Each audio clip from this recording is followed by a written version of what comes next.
onto the boat, we really understood the saying, you fit whatever box you're put in. So we can only have the bare essentials on this boat. It's freeing to have less things in your life. We can make the space however we want to make it. We can take it wherever we want, and that's very liberating. And it's super cozy. I bought the boat in May of 2020. All of my plans were flipped upside down in March, and I found myself just really needing something to do and somewhere to live. Also a way that I could be more self-sufficient, and I've always wanted to live on a sailboat. An opportunity arose and I took that opportunity, and I'm super grateful that I did, because yeah, it's been really great. As a kid, my parents enrolled me in just a sailing camp, and so I learned how to sail little dinghies there. I ended up actually taking over that camp as the head instructor. This is the biggest boat I've ever been on, and yeah, it's been a learning curve even though I have that background in sailing. I had a rough idea of how it works, but I'm totally new to the sailing world. I'd never been on a boat or been around them at all, and yeah, Jill sort of teaches me everything. Overall, the reality of living on a boat compared to what I imagined it would be has been honestly pretty similar. I think partly because I have been on boats before, so I could sort of daydream in a realistic way, I guess. There have been a few surprises though. I had no idea the condensation in the winter would be such an issue on boats.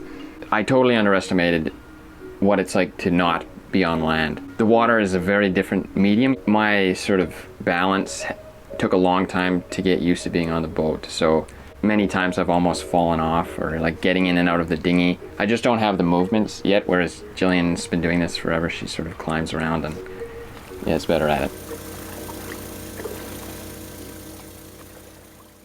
It is a 1978 Catalina 30 MK1, and then sort of a standard rig. Overall, the boat is 30 feet long. Of that, we probably live in about 16 feet of space, since we lose a lot of living space from the cockpit in the back. The beam of the boat, or the width, is just under 11 feet, and that's really wide for a 30-foot boat like this, and it makes the boat feel a lot more spacious. The boat costs $9,000 all in, and then there's about $1,000 of taxes on top of that. What I got in this deal was the boat itself, a mooring ball in the Gulf Islands, so that's a place where I could put this boat and I own it, I don't have to pay rent on it, it can just sit there. So having that mooring ball there is a huge peace of mind. And then it also came with a small tender, an 8-foot tender with an outboard attached to that. So when we're off the dock, that's how we get to shore. I cleaned the entire thing top to bottom. Things like the water pump didn't work. None of the electrical worked. All of the batteries were dead and old. So we did have to do a pretty major refit of the boat. And we're still working on that. Like I want to redo all of the wood, and lots of projects on the list. The total cost for both of us to be here, we figured it out to be about $700 a month. And roughly $500 of that is sort of the cost to have the boat here. We knew we wanted to be on the docks over the winter so we could have services. Gillian would need Wi-Fi and stuff to do her school, and I was hoping to find a job in the city. So that includes our power, water, and we have a holding tank on board for the head for the bathroom. Once a week, a boat comes around with a big tank on it and they pump out for liveaboards. And they charge a liveaboard fee for things like removing our garbage. And then the other $200 we've sort of calculated out to be the cost of showering at the facilities here, and it's sort of $3 for a shower, and our laundry is the same sort of pay-per-use. Also, we've added in sort of a budget for maintenance and depreciation of the boat. They're in such a harsh environment, so it's salt water on the bottom, and then it's a very moist environment sort of in the air. Everything just takes a lot of attention, so we've allotted sort of $50 a month in advance to sort of keep a track with those things. So yeah, total is about $700 a month, which makes it incredibly affordable for this location. We live downtown in a very central location. If we were to try and live in an apartment, rent would be more than twice as expensive. And for people our age, it would be almost impossible to get into like a mortgage type situation. We expected the cost to be much higher, but because the vessel is short and you pay by the foot, yeah, it's been surprisingly affordable, and all the prices are in Canadian dollars. We were so lucky to get into this dock. Talking to other people, there's, 3-year wait lists. Where we're docked right now, we actually have to leave for the summer. They open areas like this up to transient boaters, so visitors coming in. So what we would do, assuming we could with work and everything, we would just go sailing, and we would spend a lot more time on anchor. We have a mooring ball which we can put the boat on, so that's a really great option in the summer, and I think that's a common thing for liveaboards to do. Our main enemies in the wintertime was the difference in temperature, which causes a lot of condensation on the inside, so we get moisture forming on the roof and on the walls, and then it all drips down into the couch or the bedding, and then just the cold could be a bit challenging sometimes, because really it's just single wall. There's a bit of space, but there's no insulation, so the space heaters keep it livable, but we wear lots of sweaters, and then we have a big queen size heated blanket.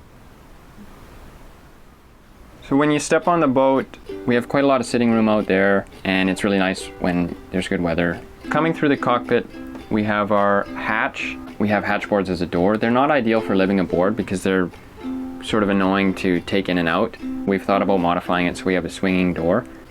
So you step down, on one side we have our little galley with a single sink and a fridge, and then our induction cooktop.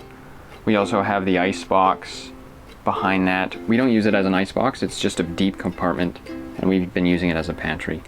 On the other side we have our nav table, which we use for mostly tool storage. It's a big junk drawer in there. We also have our electrical sort of hub on top, where we have a battery charger, inverter, and also a Wi-Fi extender, which we use to sort of amplify Wi-Fi either from the marina or different places on shore. Behind the stairs, it's called the quarter berth. Normally you could have someone sleep in there if you had a mattress, but we use it for storage, so it's just full of all of our gear, tools, the diesel fuel tanks back there as well, and some of the electrical systems. Coming into the middle part of the boat, on one side we have quite a large table and an L-shaped dinette. This is where we spend most of our time. It's where we eat dinner. Jill studies here during the day. On the other side we just have a single couch, and both of these could be used to sleep. And then above our table we have our little wood stove and the chimney, and we also have an oil lantern that hangs. Under our sink area, we have our M25 marine diesel engine. So it's an inboard engine. Beside that, we have our starting battery. And on the other side, underneath our couch area, is our 3 house batteries and a water tank. Moving towards the bow, we have a hanging locker on one side. That's where we store all of our clothing. And right across from that is our head, or our bathroom. We have a small marine toilet, a sink, and we do have a shower nozzle that attaches to the sink. At the bow of the boat is where we sleep. So this is our V-berth. It is a triangular shape, so moving towards our feet, it gets very narrow, but at its width, it's about the size of a queen-size bed. So it's quite spacious, especially for 2 people. In the V-berth, we have another hatch, so we can open this up in the summer to get an airflow through. It's also another exit route in the boat. We have a little dehumidifier up there. We've had a lot of condensation issues in the V-berth, which is an ongoing process. It's become a lot better. We insulated underneath the mattress and on the walls as well. When we're on the docks with shore power, we heat the boat with 2 electric space heaters. We have 12-volt LED lighting. For cooking, we have just 1 induction cooktop and then a sort of an apartment fridge. The cooktop is electric, and we can only use it when we're on shore power. We also have a little toaster oven.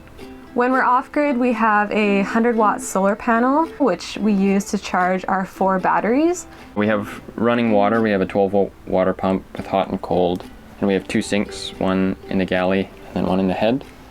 We have 2 storage tanks for fresh water and 1 holding tank for wastewater.